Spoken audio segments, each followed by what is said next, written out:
Auzu billahi minash shaitanir rajim. Bismillahir rahmanir rahim. Inshallah, today we are starting with Surah Al-Mulk and we'll do the first 5 ayat of Surah Al-Mulk inshallah. But before I start, I want to address two things here. Number one, why Surah Al-Mulk? And number two, how to understand the surah. So firstly, my reason for choosing Surah Al-Mulk at this point is that this surah has been mentioned a lot by the Prophet Muhammad sallallahu alaihi wasallam, and he used to read it every night before going to sleep. The Sahaba were also very fond of it, and they call it the preserving one, Al-Waqia, or the saving one, Al-Munjia. And the Prophet ﷺ has said that this surah intercedes on behalf of a believer and gets him out of fire. And this is the only surah which has been mentioned to save someone from the turmoils in the grave. And in fact, it is said to be a light which will comfort and guide the soul. So I have always been intrigued by these ahadith, and I want to know, and inshallah we'll go on this journey together and we'll find out together why and how is this surah going to be a light in the grave and the hereafter, and how is it going to intercede, and how is it going to save a human being from hellfire. The second thing is, we are going to study this surah in a very different way. Up till now, people have always studied it from a believer's point of view. I want to share with you this surah from a non-believer's point of view. So all of us, we are going to think, how would a non-believer read this surah? How would someone who does not believe in Islam and Allah, or a Muslim who has doubts about Islam and Allah, if he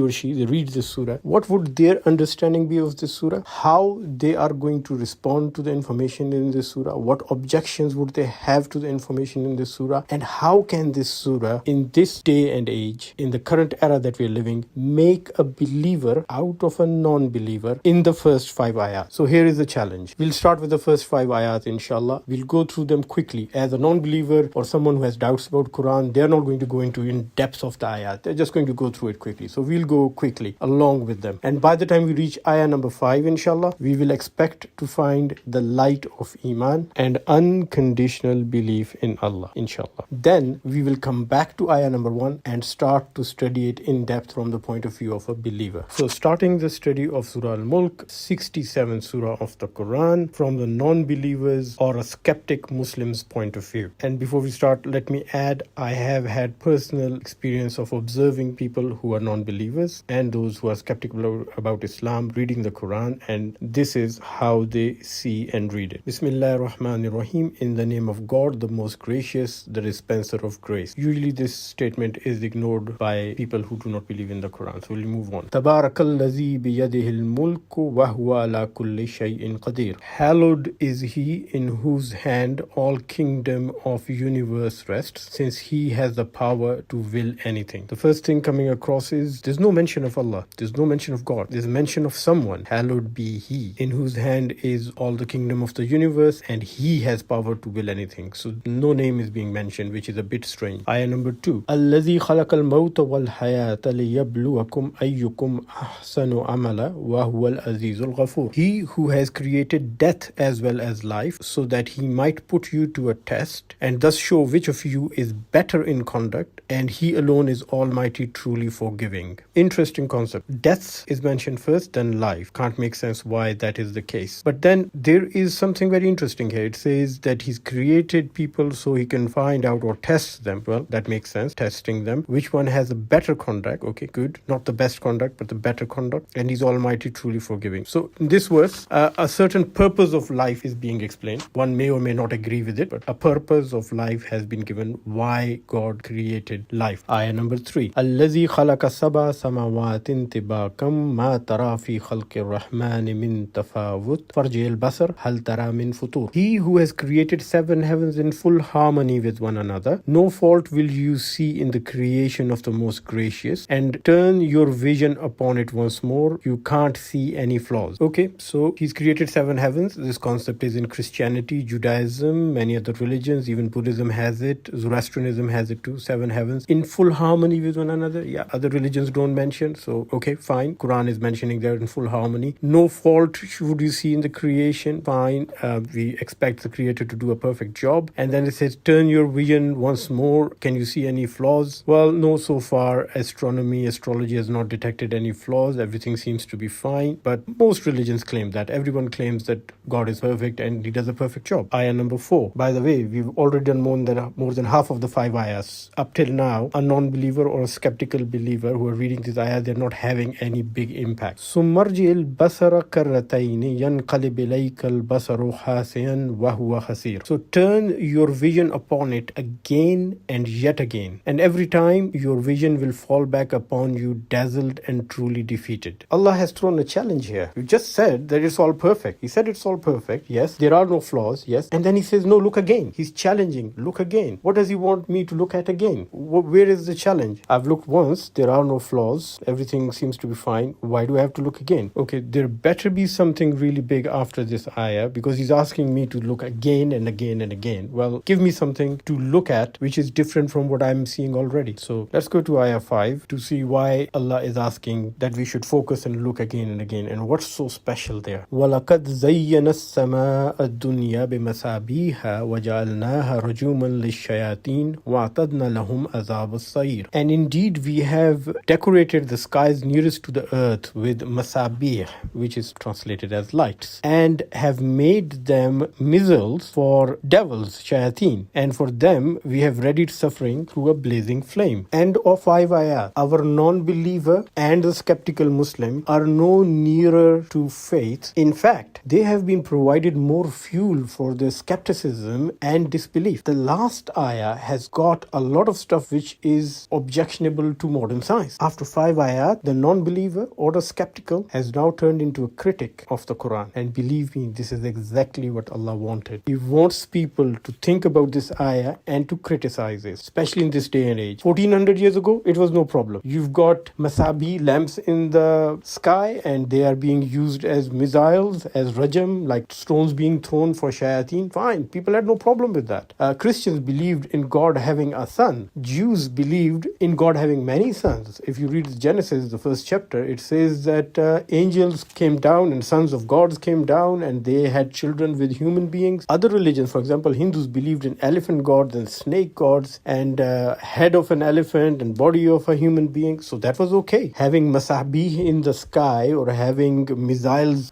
thrown at devils was no big deal at that time. But in this day and age, this ayah is throwing a challenge to modern science and is asking us and asking the scientists, believers or non-believers, come and critique me, come and object to it. So let's start with objection. Objection number 1. وَلَقَدْ زَيَّنَا السَّمَاءَ الدُّنْيَا بِمَصَابِيحَ. Why has Allah chosen the word masabih? Throughout the Quran, Allah Ta'ala describes stars as najm, kawkab, kawakib, najum. What is masabih? Masabih or misbah is something which creates the same kind of light as is found in the day. Where does the daylight come from? From the sun. So the misbah or masabih, they should be creating the same kind of light as the sun. That's why when you have a lamp in your room, you call it a misbah or masabih. Or you turn a light on, you call it a misbah or masabih. Why? Because inside the room with the lamp, whether it's an oil lamp or an electric light, you can read, you can look around just like in daylight. But the stars don't do that. And for centuries, people have thought of it and objected to it and say that these stars are tiny and they are not producing the light which is like the sunlight. And you can't even read in starlight. Moonlight, maybe you could have a bit of a day-like effect. Why did Allah describe the stars in the sky as something which simulates daylight or simulates the sunlight? Why didn't he say kawakib and najum and leave it at that? Stars, big stars, small stars, and leave it at that. Why say this? And the answer, every one of these stars you see are stars like the sun. And every one of them has their own area of lighting up like the sun. They have their own solar system. And around these stars, there is daylight. If you are standing there or going in a spaceship or if there's a planet nearby, it will have daylight. So what Allah is telling you is, look at those stars which I have put in the heaven. Every one of them is like the sun which comes in the day. Every one of them is capable of creating daylight in its vicinity. This was not known to anyone 1400 years ago, even was not known a few hundred years ago. People always thought stars were small, brighty things. Nobody ever thought they were as big as the sun or capable of producing the same amount of daylight in their vicinity as the sun. But Allah called them masabi 1400 years ago. But wait a minute. The second part of the ayah, how do you justify that? وَجَعَلْنَاهَا رَجُومًا لِلشَّيَاطِينِ. And they've been made missiles for the devils. If you're talking about the same stars which can be like the sun, these are massive structures. universe. We are not talking about asteroids and comets. We are talking about the stars, which Allah says are like the sun. When do you see them being fired as missiles against anything? And why are they fired as missiles? And the explanation comes from ahadith. The Prophet ﷺ, when he went on Miraj, which was his ascent into heaven, and he went across the seven heavens and he saw Allah, met up with Allah, he described the journey in detail. So he says between the first heaven, the one we see where Allah says that he's put misabih, these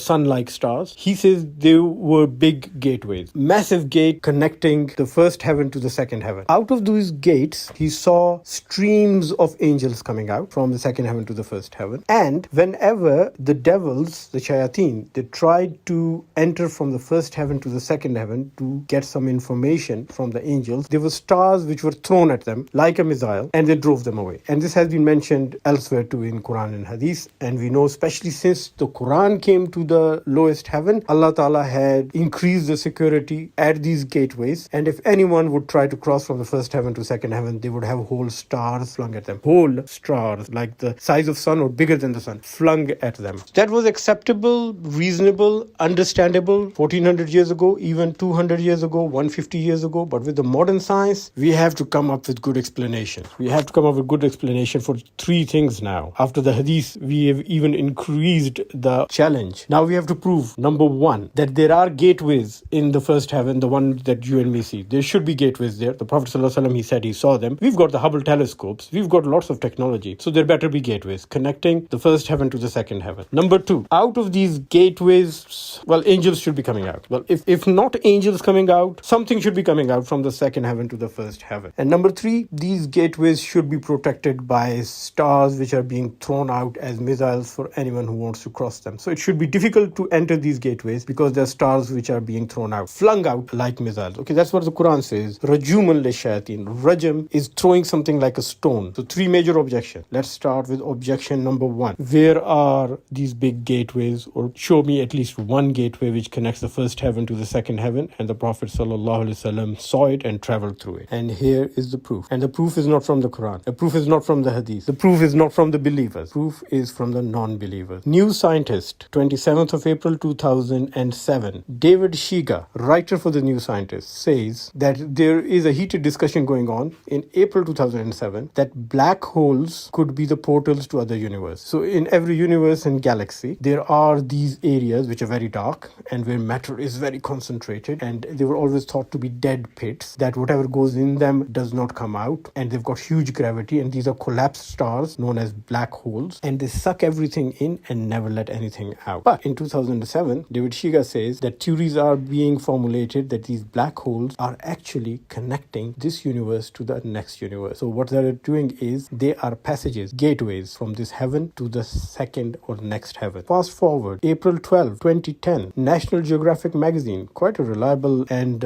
authenticated publication. And what does National Geographic say in April 12, 2010? A black hole is actually a tunnel between universes. Previously, they thought there would be something called a wormhole which is going to do this, connect one universe to another. But they say no, black holes are the wormholes. The matter in the black hole doesn't collapse into a single point as has been predicted before, but rather goes out a white hole at the other end of the black one. And they're quoting people like Indiana University physicist Nikodym Popolowski, who wrote a recent paper in the journal Physics Letter B. And he even presented a new mathematical model. And they suggest that it's even possible to have time travel through these black holes. So question number one answered. The Prophet ﷺ saw gateway connecting heaven 1 to heaven 2. And we know that there are black holes in our very own galaxy connecting this universe to the next universe. The second challenge. The Prophet ﷺ, he saw streams of angels coming out of the gateway. Now we know that black holes by theory suck everything in and nothing comes out of them. So if these black holes are the same gateway that the Prophet ﷺ described, then something should be coming out of them. Maybe not angels, we can't identify angels, they're invisible, but there should be some evidence of movement from the other universe to this universe, from the second heaven to the first heaven. And I looked for the evidence and I couldn't find it in the Quran and I couldn't find it in the Hadith, but I found it in a journal of astronomy published on July 12, 2018, and the writer is Phil Plait, Philplait, who reports that monster black holes shoot out neutrinos like a cosmic bullet. Now there are two things here. The theory that black holes don't let anything come out is wrong. It's gone. There are things things coming out of black holes. And these are neutrinos, which are ghostly subatomic particles, which don't interact with matter and light. Now, I'm not saying neutrinos are angels, and I'm not saying there is no association between angels and neutrinos. But what I'm saying is that the description that the Prophet ﷺ gave of the gateway connecting first heaven to the second heaven is proven by modern astrology, which have seen particles coming out of the black hole, hence indicating movement from one universe to another. Now moving on to the third challenge, the biggest question. وَجَعَلْنَاهَا رَجُومًا لِلشَّيَاطِينَ. And Allah says these big massive stars like the sun, some of them bigger than the sun, Allah has made them like missiles which could be shot at, flung at shayateen who are trying to enter from heaven 1 to heaven 2 through the gateways. So to prove this, we should be looking at the gateways, which are the black holes, and there should be stars shooting out. Whole stars, not comets and asteroids, stars. So let's look at the closest black hole we have. The closest black hole we have is known as Sagittarius A, which is at the center of the Milky Way's galaxy. This is the galaxy we live in. And if anyone wants to travel from this heaven to the next heaven, from this universe to the next universe, from planet Earth, whether it is a human or a jinn or shaitan, the closest gateway is Sagittarius A. So telescopes have been pointing at the center of the Milky Way galaxy at Sagittarius A for decades, getting better and better equipment and better resolution and computer analysis. And this black hole, the Sagittarius A, is a massive black hole. It has 400 million suns mass. So if you take 400 million suns like the sun we have, put them together, that is the mass of this black hole. And astronomers say that you need massive black holes to connect this universe to the next one. So the Journal of Astronomy, known as Astronomy Now, on 13th of November 2019, this is just last year, it is less than 7 months ago, it reports, quote, Milky Way's central black hole, Sagittarius A, flings star out of galaxy, end quote. Furthermore, it says that the star, which they have named S5-HVS1, is 2.3 times the mass of our sun. It's a massive star. And it is 29,000 light years away from us. And it was flung away with a velocity of more than 6 million kilometers per hour, which is 3.7 million miles per hour. But the Milky Way is so big, it's going to take it 100 million years to pass through the galaxy's outskirts and into the great void of intergalactic space. Now, because light reaches us very late, they looked at the trajectory of the star and they have calculated that this event happened about 5 million years ago. So any stars which had been flung out 1400 years ago, we still don't have the light from them reaching us, and we are not able to register them on our telescopes. And we know that 1400 years ago, when the Quran came to the first heaven, the security increased and the number of stars being flung according to Quran and Hadith has increased. And an astronomer by the name of Gary Da Costa at Australian National University has said that looking at this star being flung out of the galaxy, he's using the word rajam, flung out of the galaxy, by the supermassive black hole at its center, is proving a theory which was proposed in 1989 by a certain astronomer whose name is Jack Hills, and this is known as Hill's mechanism. In other words, ayah number 5 of Surah Al-MULK, to prove it, the theory was presented in 1989 and the proof was seen in 2019. Because before that, we did not have the intellect or the capacity to prove this ayah. And there are many other ayahs in the Quran which we are not able to understand at this time, but in the future they would be proved, and they would be proved by human observation and human science, just like the proof Allah has provided for the stars in the sky being masabih,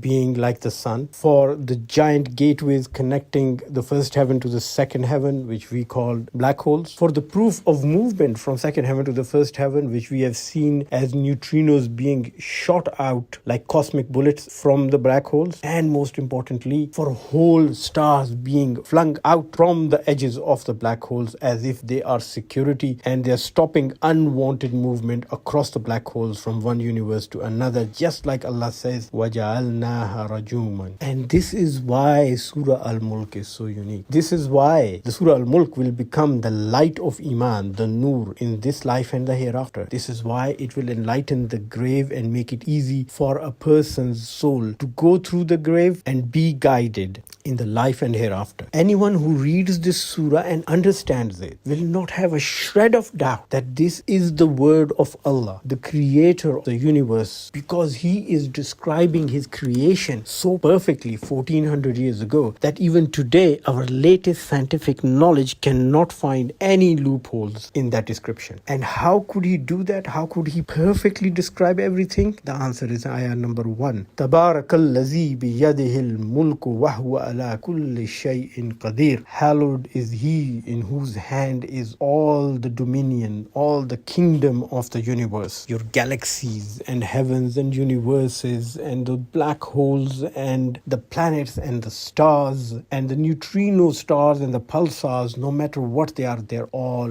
within his control. Wa huwa ala kulli shay'in qadir. And he has the power to will anything. The power to connect this universe to another universe, the heaven 1 to heaven 2, and so on and so forth to 7 heavens. The power to take the Prophet ﷺ from this world up to the 7th heaven through those gateways and show him all those signs and evidences which today our telescopes are managing to find out. And the word Tabarak is not a simple word. It comes from Baraka. And the word Baraka is from Al-Bar. Al-Bar means two things. Number 1, stability, something stable. Like Bar is land. We say Barre Azam, Barre Saghir, continents they refer to as Bar. So stability is denoted by the word Bar. And the second thing which Al-Bar means is exponentially increasing. If I may give an example, in the start Allah made the earth and the earth had no plant, nothing. There was water and earth. And then one plant grew. And from that one plant, the whole planet got covered with grass and shrubs and trees and herbs and all kind of plant life. And from that plant life, animals got nutrition and they progressed in numbers on land and they grew all over the planet. So that is the kind of thing that barakah is, exponential increase. So Allah says that He is Tabarakallazi. He's the one with barakah. He has stability and the ability to exponentially increase His creation. And the word Qadir means someone who's always continuously capable. Qadir is capable, but Qadir is someone who's continuously capable, because all the powers of Allah are continuously increasing and in action. It's not a one-off thing. He has got dynamic powers which are ever increasing and ever in action. Even the miracle of His message is continuous. Even after 1400 years, it never ceases to amaze mankind. And the ayah number 2, Allazi khalaqal mawta wal hayata liyabluwakum ayyukum ahsanu amala wa huwal azizul ghafur. There is mention of death before life, and this is very important, because if Allah would say He created life and death, people might assume it's the start and the end. And He says, no, I created death and life, giving an indication that after every life there is death, and then He'll create again, and that creation would be forever. And in this ayah, Allah has given the whole purpose of life and creation in a very beautiful way. Allah Ta'ala says, لِيَبْلُوَكُمْ أَيُّكُمْ أَحْسَنُ عَمَلًا. Life is a test for you, so Allah could see which one of you can do better conduct. Now, He did not say the best conduct. If it was the best conduct, He'll say Al-Ahsanu Amala. He says no, Ahsanu Amala, better conduct. And you would not find this concept in any other religion except in Islam. Now, doing something better is in two ways. Number 1, it's comparative. For example, you have a fundraising for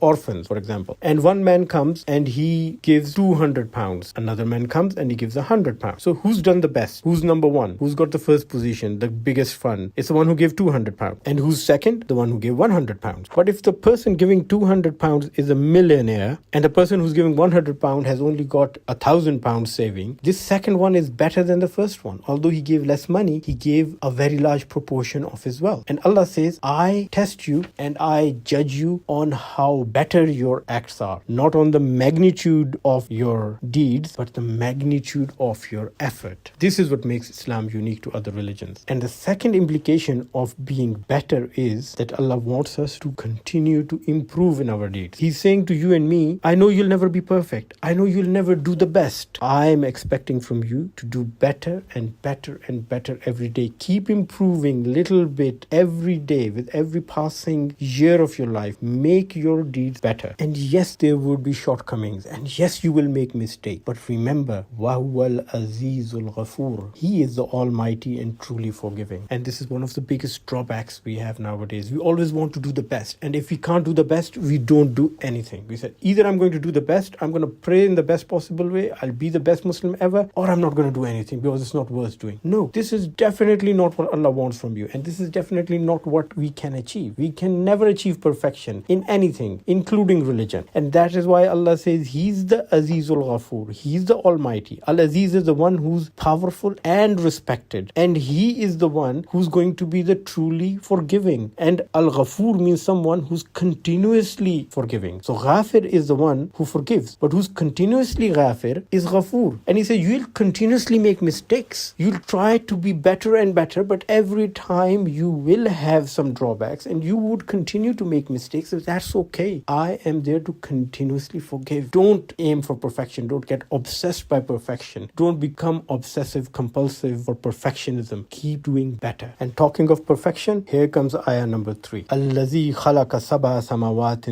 طباقا ما ترى في خلق الرحمن من تفاوت فارجع البصر هل ترى من فطور. He's the one who's made the 7 heavens conforming to each other. They are seamless, perfectly conforming to each other. You would not see any fault in them. No flaws, no imperfections. فارجع البصر, and turn your vision upon it once more. Can you see any flaw? هل ترى من فطور. Do you see any rift? Do you see any flaw? But this ayah has created some objections and some confusions among scholars, especially those who are critiquing Islam. They say, Allah says, هل ترى من فطور. Do you see any rift? Do you see any flaw? But in another part of the Quran, Allah says that Allah is the Fatirus Samawat. He is the one who creates a rift in the heavens. So how do you reconcile both of these? And once again, this is the perfection of Quran. When Allah is saying He's Fatirus Samawat, He's talking about the creation of the world. When you create a house, you dig, you make foundations, and you see a lot of defect. And Allah says, I'm the one who initiated, who cut, who dig, and created this universe. But once I've created it, you cannot see any flaw in it now. Just like when a tailor cuts the cloth, you can see pieces of cloth lying, and there are gaps between the pieces of cloth. But once He stitched them, it becomes seamless. It becomes flawless. And this is exactly what Allah is saying. That when I created the world, I created with a rift. The whole universe had a rift in it. But now that I've stitched it together as one universe, go and see. You will not find any flaw in my creation. And look again and again, and you will not find anything. Sumarjil basara karrataini yanqalib ilayka al-basaru khasi'an wa huwa hasir. Then turn your vision to it again and again. And every time your vision will fall back upon you, dazzled and truly defeated. Khasi'an means frustrated, bewildered, weakened, dull. Allah Ta'ala is saying, find a fault in my creation. He's challenging us. He says, go on, find a fault, and you would not be successful. And then hasir means tired, exhausted, weary, worn out. So it says, you'll keep on trying and trying and trying. You'll exhaust yourself. You'll exhaust your resources, your telescopes, your spaceships, your satellites. They'll all be exhausted, but you won't find any imperfection. And then Allah throws that challenge of ayah number 5. وَلَقَدْ زَيَّنَ السَّمَاءَ الدُّنْيَا بِمَصَابِيحَ وَجَعَلْنَاهَا رَجُومًا لِلشَّيَاطِينِ وَأَعْتَدْنَا لَهُمْ عَذَابَ السَّعِيرِ. And He says, look, I'll give you something to critique. Okay, you can't find anything? Let me give something to critique. Come, criticize this. I'm telling you all these stars are masabih. They make daylight like the sun. Think of it. I'm giving you food for thought, and I'm giving you fuel for criticism. Go on, critique this, and you'll find I'm right and you're wrong. And then I'm going to tell you that whole big stars, I'm flinging them like missiles at the gateways of heaven. Go, object to this, look into it, and you'll see them being flung out. And I am right. My perfection is there, and you would be tired. You'd be worn out. You'd be exhausted. You'd be bewildered and frustrated.